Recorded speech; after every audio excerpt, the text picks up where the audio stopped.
ऐसे ही एक ही आत्मा सब में है।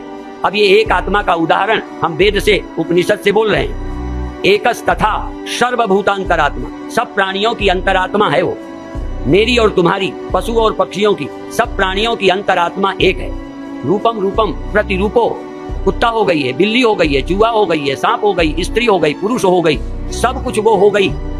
वही चेतना, वही चैतन्य आत्मा प्रकट होकर स्त्री बनी बैठी है, पुरुष बनी बैठी है, अर्थात वही कॉन्शियसनेस जो एक है, इंडिविजुअल हो गई। इंडिविजुअल होकर अलग अलग अभिमान कर रही है, मैं स्त्री हूँ, मैं साधु हूँ, मैं ये हूँ, सब होके बैठी है। और प्रतिरूपो बहिश्च, सब रूप है और इनके बिना भी है।